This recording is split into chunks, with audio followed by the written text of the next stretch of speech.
နဲ့ရခိုင်ဒီနှစ်နိုင်ငံခြားဆက်နွယ်မှုဟာတင်ထင်ထားတာထက်ပိုပြီးနှက်ဆိုင်ပါတယ်။ဘာကြောင့်လဲဆိုတော့ဒီဆက်နွယ်မှုထဲမှာဘာသာရေးယဉ်ကျေးမှု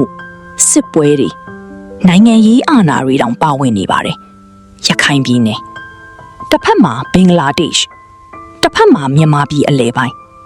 ဒါပေမဲ့အရေးကြီးဆုံးကပင်လယ်ရှည်လျားတဲ့ကမ်းရိုးတန်းတစ်လျှောက်ကနေအိန္ဒိယနဲ့ဓာတ်ရိုက်ဆက်သွယ်နိုင်ခဲ့ပါတယ်။ဒီနေရာဟာအရှေ့နဲ့အနောက်ကိုချိတ်ဆက်ပြီးတဲ့သမိုင်းကြီးတစ်ခုရဲ့တကားပေါက်ဖြစ်ခဲ့တာပါ။အိန္ဒိယမှာပေါ်ထွန်းခဲ့တဲ့ဗုဒ္ဓဘာသာ BC 600 စုကလေးကရခိုင်ကိုလာရောက်ခဲ့ပြီးလူတွေရဲ့ယုံကြည်မှုတွေမှာပဲအမြင့်တွယ်သွားခဲ့ပါတယ်။ဒီအရာကိုမဟာမုနီစိန်တုတော်ကယနေ့တိုင်တက်တည်ခံနေစေပါရခိုင်ဖျားတွေကိုကြည်ပါစိန်တုတော်တွေကိုကြည်ပါဘာကိုတတိထားမိလဲ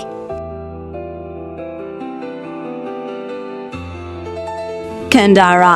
ဂုပတာပါလာခေတ်အိန္ဒိယအနုပညာရဲ့အရေးအယောင်တွေတိတိကျကျထင်ဟပ်နေပါတယ်စာပေမှာလဲဗျာမီအခရာကနေစတင်ခဲ့ပြီးရာမယနမဟာဗာရတလိုစက်တော်ကြီးတွေကိုဘာသာပြန်ရေးသားခဲ့ကြပါတယ်နက္ခတ်ဘေးဒင်ရခိုင်လူမှုဘဝထဲမှာယနေ့တိုင်ရှိနေသေးတဲ့ပညာတွေဟာအမှန်တကယ်တော့အိန္ဒိယပညာရဲ့အကျိုးဆက်တွေပါဂီတအကပွဲတော်တွေမှာလဲယဉ်ကျေးမှုနှစ်ခုပေါင်းဆက်ပြီးအသစ်တစ်ခုကိုဖန်တီးခဲ့ပါတယ်မြောက်ဦးခေတ်မှာရခိုင်မင်းသားတွေဟာအိန္ဒိယကိုပညာသင်သွားခဲ့ကြပါတယ်အုတ်ချုပ်ရည်စနစ်တွေငွေကြီးစနစ်တွေတောင်ပညာအထိပါ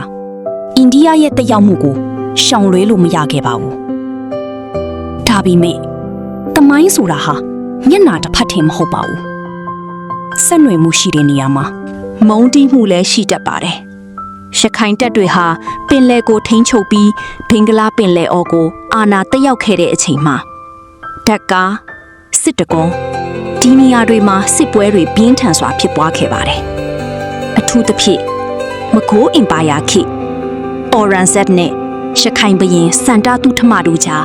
ကြာရှည်တဲ့စစ်ပွဲတွေဖြစ်ပွားခဲ့ပါတယ်1666ခုနှစ်မှာ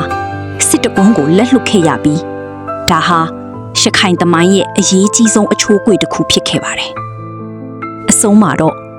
အိန္ဒိယနဲ့ရခိုင်ဟာတငယ်ချင်းလိုလည်းရှိခဲ့တယ်ရန်သူလိုလည်းရှိခဲ့တယ်ရခိုင်လူမျိုးတို့ဤယဉ်ကျေးမှုကိုလေ့လာရရင်အိန္ဒိယယဉ်ကျေးမှုဤအကျိုးသက်ရောက်ခြင်းကိုခြံထား၍မရနိုင်သလို